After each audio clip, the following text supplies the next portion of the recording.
The silence of space stretched between Earth and its hidden sentinels. From the observation deck of Cerberus Station, Commander Gabriel Royce gazed at the pale blue that housed 8 billion souls, none of whom knew the true extent of humanity's reach among the stars. The station orbited in geosynchronous position, invisible to conventional tracking systems, a testament to a century of clandestine technological development. "They're coming," said Sarah Kim, the station's chief analyst, her voice tight with tension as she approached. Her slender fingers gripped a data tablet, knuckles white against the dark screen. The deep space array just picked up their communications. Gabriel turned from the viewport, his weathered face a mask of controlled concern. At 53, he carried the weight of Earth's secret defense network on shoulders that had never bent under pressure. "Show me." Sarah activated the holographic display between them. Alien symbols flickered and transformed into English text. "Primitive civilization detected. Proceed with guidance and exploitation protocols." "The Confederation," Gabriel muttered, naming the interstellar alliance that humanity had been monitoring for decades through advanced listening posts scattered throughout the solar system. "They think we're still launching chemical rockets and celebrating the construction of orbital habitats." "It's what we wanted them to think," Sarah replied. She brushed her dark hair from her eyes, revealing the worry etched across her features. A brilliant analyst with 3 PhDs before the age of 30, she had dedicated her life to Earth's shadow space program. "But Gabriel, how long can we keep up this charade? They're sending a first contact fleet. Once they're here, they'll attempt to guide us into their version of civilization," Gabriel finished for her. A polite term for exploitation and eventual absorption.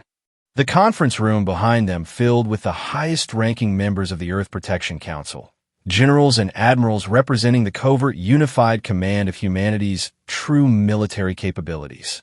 For over 100 years, while the public focused on modest public space achievements, these men and women had overseen the development of technologies that would match or exceed anything the Confederation might bring.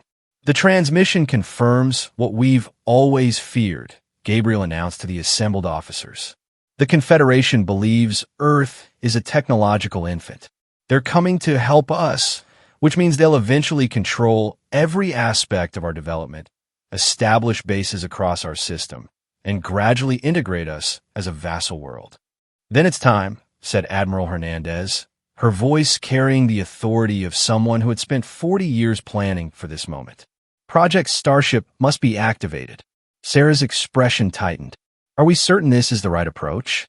Once we reveal ourselves, if we wait until they establish their containment grid around Earth, it will be too late," Gabriel interrupted. "Their scans will penetrate our camouflage, and when they discover our true capabilities, they'll consider us a threat to be eliminated rather than a child to be guided." "Better to strike first," Admiral Hernandez agreed, "while they still underestimate us." Sarah closed her eyes briefly. The ethical weight of their decision pressed down on her. "I understand. I just hope we're ready." "We've been ready for 50 years, Gabriel said firmly. "Now we just need to act before they realize what they're truly dealing with." The consensus was clear. Gabriel approached the command console and placed his palm against the biometric reader. "Initiate Protocol Tempest," he ordered, his voice steady despite the enormity of what he was setting in motion. "Authorization, Royce Alpha 739. Across screens throughout the room, confirmation signals flash green. Deep within the lunar surface and hidden beneath the Martian regolith, massive hangar doors began to slide open, revealing what humanity had been concealing from the stars. "May God help us all," Sarah whispered as the transmission encoding went out. The die was cast. Earth's greatest secret and greatest hope was awakening. The Confederation fleet materialized at the edge of the solar system, emerging from fold space in a brilliant display of light that humanity's hidden sensors detected hours before Earth's public observatories would notice anything unusual. 5 massive vessels, each over 2 kilometers in length, accompanied by dozens of smaller craft, decelerated into standard approach vectors. On the bridge of the flagship Celestia, General Arthian surveyed the tactical display with the confidence of a being who had overseen first contact with 17 previous civilizations. His elongated features, reminiscent of both avian and reptilian ancestry, set into a satisfied smile. Another primitive world for the Confederation, he remarked to his second-in-command, Commander Vexel. Earth's transmissions suggest they've barely taken their first steps into their own solar system. Chemical propulsion rudimentary space stations, they're practically in their technological infancy. The perfect candidate for guided development, Vexel agreed, his multifaceted eyes scanning the data streams. Our preliminary scans show no defense systems beyond their atmosphere, just as expected. What neither could detect was the network of stealth satellites and sensor jamming equipment that have been carefully deployed over decades. Earth's true technological infrastructure remained hidden beneath the electronic equivalent of a primitive veneer. Far below, in the United Nations headquarters in New York, officials prepared for humanity's first contact with alien life. News networks broadcast scenes of excitement and trepidation as governments worldwide issued statements calling for calm.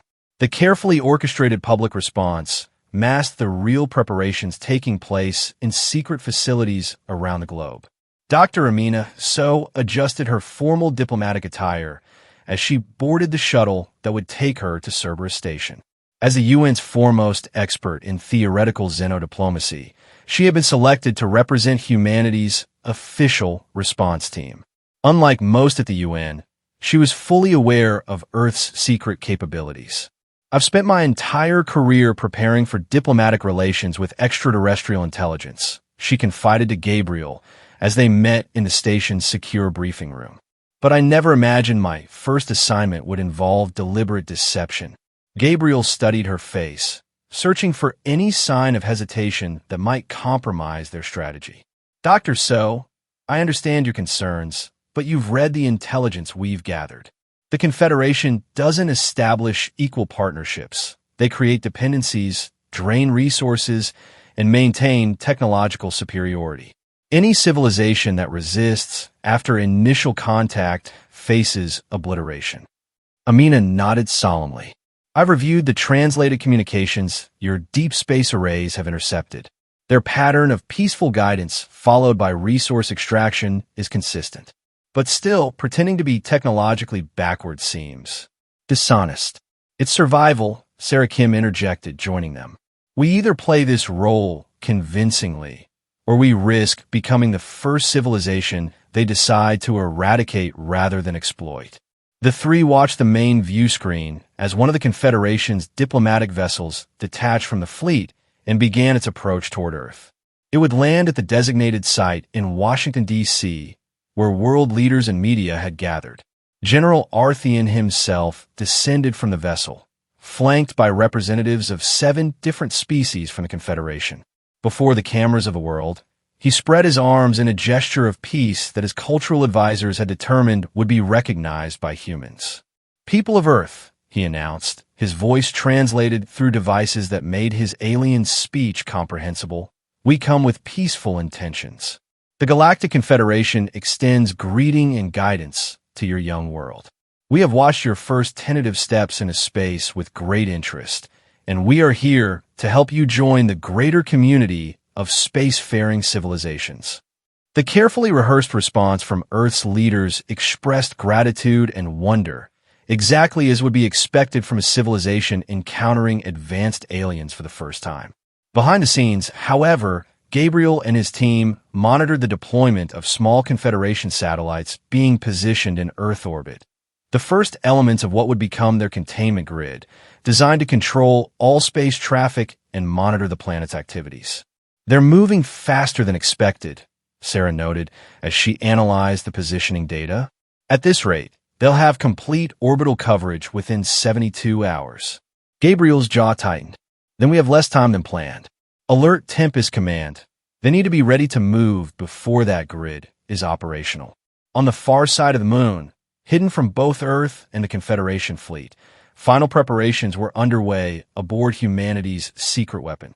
The Starship Tempest, 400 meters of sleek, lethal engineering, hummed with power as its systems came fully online for the first time in its operational history.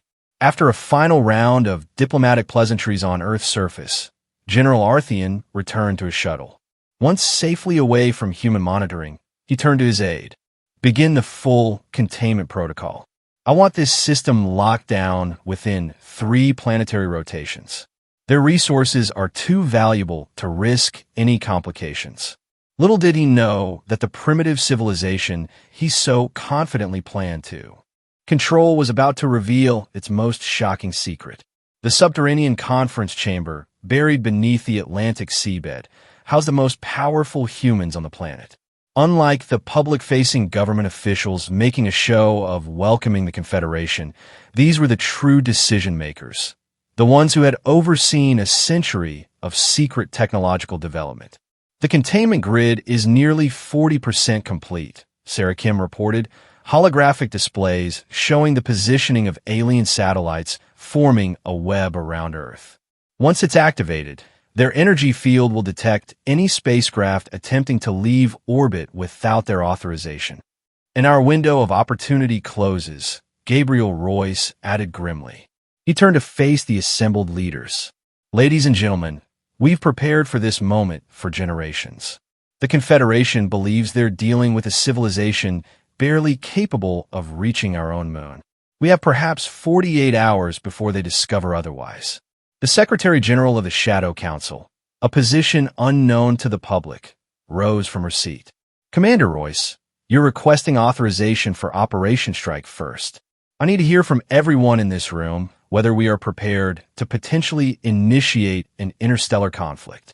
For a moment, silence hung heavy in the chamber. Then, one by one, the representatives spoke. The Asian coalition is prepared, said the stoic woman representing half the world's population. Our lunar manufacturing facilities have been supplying Tempest weapon systems for 20 years. The Americas stand ready, came the next voice. Our propulsion and shield technologies are fully integrated. Similar confirmations followed from representatives of every major region and technological division. When it came to Sarah Kim's turn, she hesitated just perceptibly.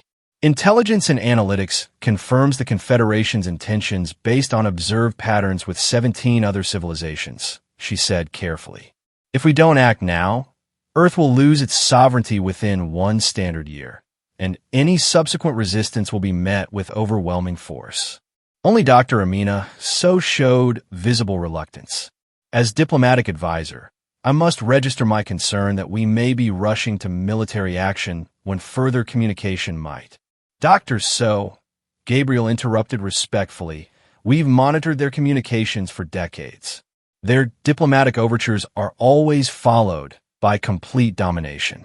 No species that has accepted their guidance has ever achieved equal standing in the Confederation. They remain vassals, sources of resources and labor. Amina pressed her lips together, then nodded reluctantly. Then I withdraw my objection. But I pray we aren't making a terrible mistake. The alternative is certain subjugation, the Secretary General said firmly. The vote is unanimous. Commander Royce, you have your authorization. Tempest is cleared to launch. Gabriel straightened his shoulders, the weight of humanity's future pressing down on him. I'll transmit the launch codes immediately.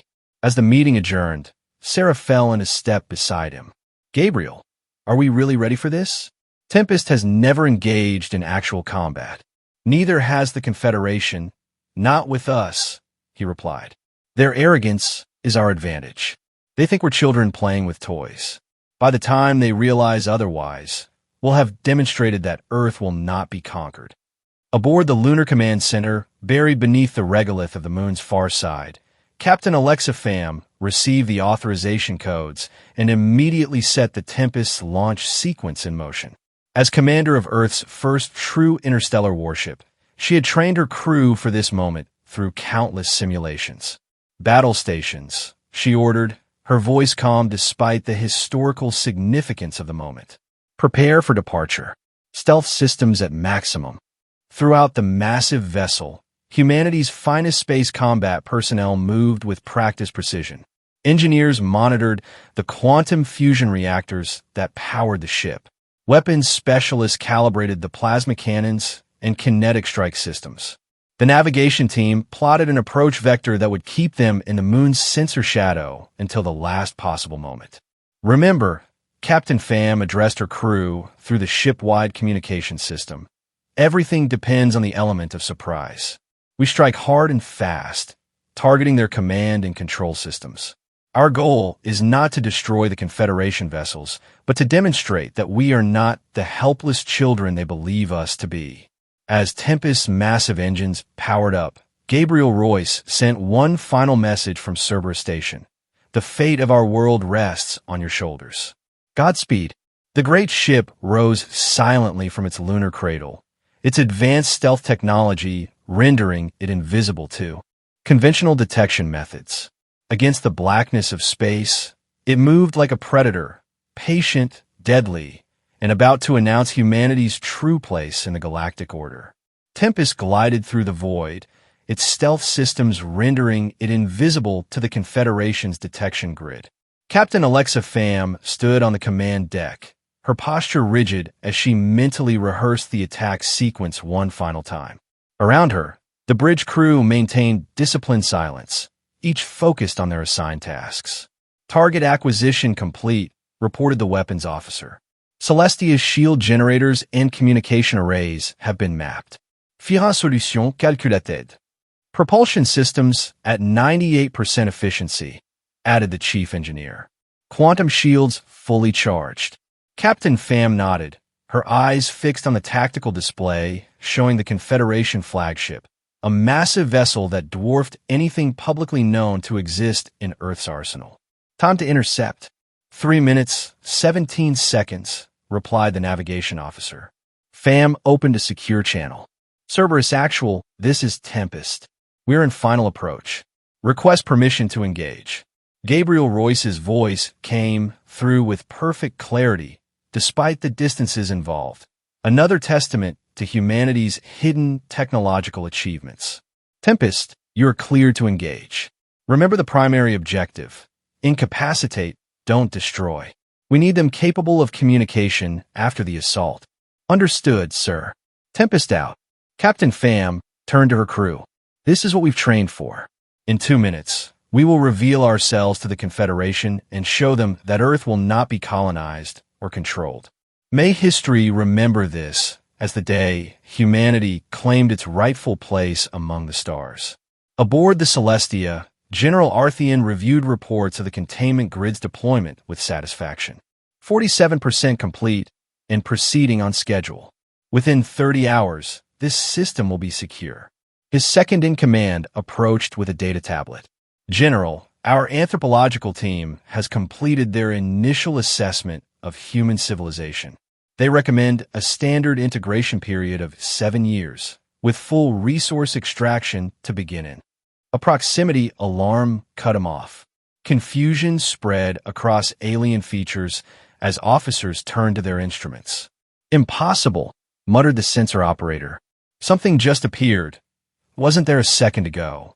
The ship shuddered violently as the first salvo from Tempest struck home. Precision-guided energy beams sliced through the Celestia's outer shield layer, targeting communications arrays and secondary power nodes. We're under attack, shouted the tactical officer. Unknown vessel, advanced design, nothing like their public technology. General Arthian gripped the command rail as his flagship trembled under a second barrage. Return fire. Launch defensive squadrons. Where do they get such weapons? On Tempest's bridge, Captain Pham directed the assault with calm efficiency. Target their propulsion systems next. Disable their ability to maneuver or call for reinforcements. The human vessel executed a series of impossible maneuvers, evading the hastily organized Confederation counterattack. Fighter craft scrambled from Celestia's launch bays, only to find themselves outclassed by Tempest's point defense systems and electronic countermeasures.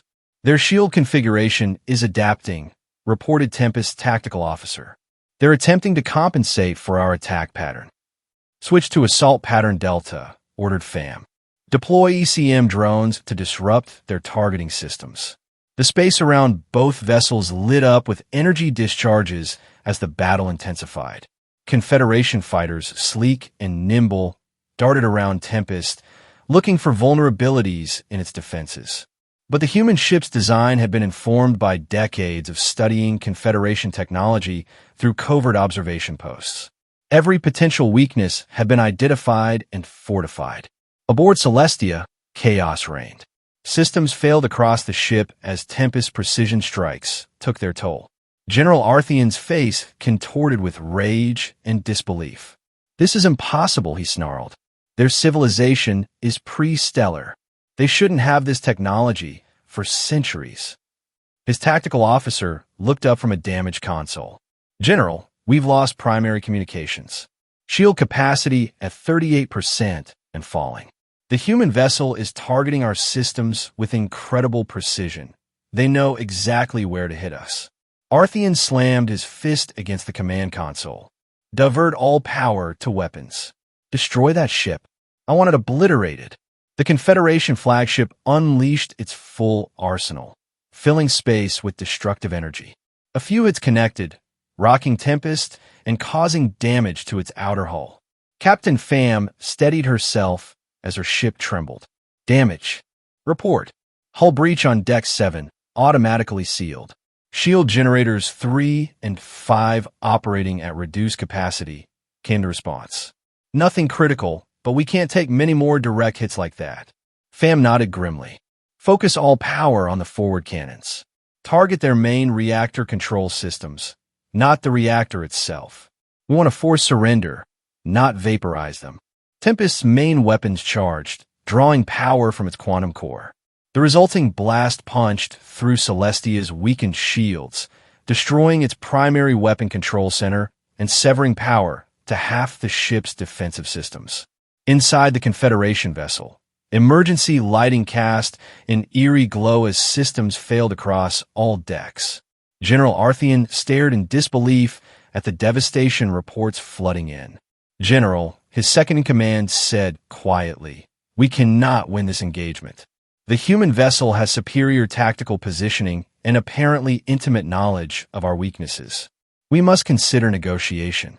For a long moment, Artheon's pride warred with his military judgment. Finally, practicality won out. "Open an emergency channel. Use the backup transmitters if necessary." When the communication link established, the general found himself facing Captain Pham's resolute expression. "This is General Artheon of the Galactic Confederation flagship Celestia. I request a cessation of hostilities to discuss terms." Pham's expression remained neutral. "This is Captain Alexa Pham of the Earth Defense Force vessel Tempest. We accept your request. Stand down your remaining weapons and recall your fighters.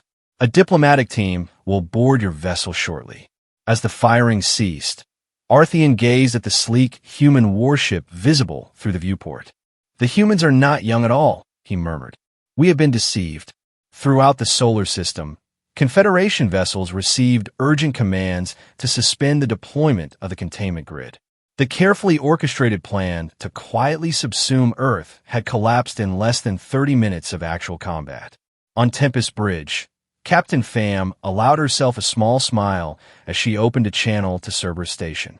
"Commander Royce, Phase 1 complete. The Confederation flagship has surrendered. Requesting instructions for diplomatic engagement." Gabriel's voice carried the weight of genuine relief. "Well done, Captain. Stand by to receive Dr. So and the diplomatic team. The real battle, the one for our future, is about to begin." The observation lounge of Lunar Base Alpha had been hastily converted into a diplomatic chamber. Through its transparent ceiling dome, the Earth hung like a blue jewel against the blackness of space, a poignant reminder of what was at stake. General Artheon and 3 other Confederation representatives sat rigidly across from the human delegation. Their postures betrayed a mixture of anger, confusion, and, most significantly, fear, an emotion they had never expected to feel when dealing with Earth. Gabriel Royce led the human contingent, flanked by Dr. Amina, So, and Sarah Kim. Captain Pham stood nearby, still in her combat uniform, a deliberate reminder of humanity's military capabilities. Before we begin formal negotiations, Gabriel said evenly, "I believe a demonstration is in order." He activated a holographic display in the center of the room. It showed a real-time view of Earth orbit, where 4 additional warships, each comparable to Tempest, had decloaked, their presence previously hidden from Confederation sensors. "As you can see, General, the vessel that disabled your flagship is merely one of our defensive fleet," Gabriel explained. "Had we wished to destroy the Confederation presence in our system, we could have done so at any time." Artheon's elongated features tightened. "A deception of this magnitude. For how long have you hidden your true capabilities?" Dr. So leaned forward. "The first Confederation signals were detected by our deep space arrays 103 Earth years ago. We learned your languages, studied your technology, and observed how you treated other developing worlds. Every public space achievement we celebrated was a carefully crafted performance for any watching eyes." "Impossible," muttered one of the other Confederation representatives. "Such technological advancement in a single century is quite possible when an entire planet unites with a single purpose," Sarah Kim interjected. "While our public struggled with political divisions, our hidden programs proceeded with singular focus, ensuring Earth would never be subjugated." Gabriel gestured to a side door, which opened to reveal a viewing gallery.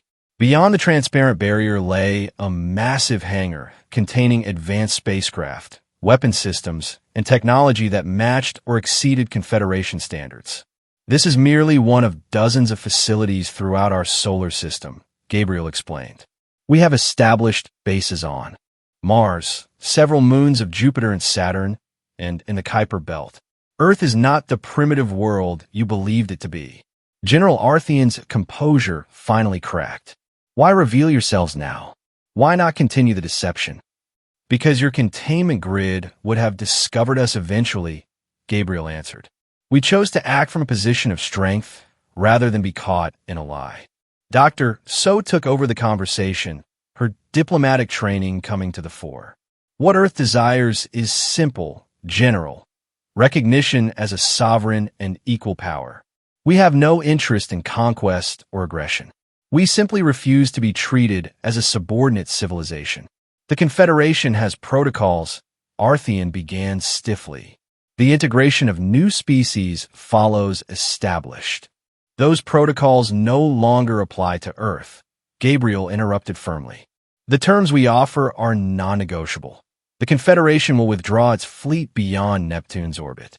A small diplomatic contingent may remain to establish formal relations. Earth will be recognized as an independent power, not subject to Confederation resource claims or developmental oversight." Artheon's eyes narrowed. "And if we refuse?" Captain Pham stepped forward. "Then we will be forced to demonstrate that Tempest's capabilities were intentionally restrained during our encounter. We did not wish to destroy your vessels, merely to communicate our position of strength." A tense silence filled the chamber. The Confederation representatives exchanged glances, silent communication passing between them through subtle gestures invisible to human perception. Finally, Artheon spoke. "I do not have the authority to recognize Earth as you demand. Such a decision requires consensus from the Confederation Council." "Then request that authority," Dr. So suggested smoothly. "We are willing to allow time for consultation, provided all military vessels maintain their current positions and cease deployment of control technology." "There is another matter you should consider," Sarah added. "Earth is not the only developing world that has hidden its capabilities. We have established contact with 3 other civilizations in nearby systems who chose deception over subjugation. They watched this negotiation with great interest." This revelation visibly shocked the Confederation representatives. The implication was clear. The Confederation's entire approach to expanding its influence might be built on faulty assumptions about the technological levels of supposedly primitive worlds. After hours of tense negotiation, a preliminary agreement was reached. The Confederation fleet would withdraw to the agreed boundary. A diplomatic mission would remain to establish formal relations with Earth as a sovereign power. Most importantly, General Artheon would return to Confederation space to present Earth's case directly to the ruling council. As the meeting concluded, Dr. So approached Artheon privately. "General, I sense you personally find this situation difficult to accept." The alien commander regarded her with a complex expression. "For 5 centuries, I have overseen first contact with developing worlds. Never once did I consider that they might be studying us as we studied them. Perhaps this marks the beginning of a more equitable relationship between the Confederation and other civilizations," So suggested. "Or perhaps it marks the beginning of the Confederation's decline," Artheon replied grimly. "Not all council members will react peacefully to this development. Some will see Earth as a threat that must be eliminated regardless of the cost. Then we must ensure that wiser heads prevail," So said, "for the sake of all our peoples." As the Confederation diplomats departed for their temporary quarters, Gabriel joined Dr. So. "Do you think they'll honor the agreement?" "Some will," she replied thoughtfully. "Others will advocate for military action.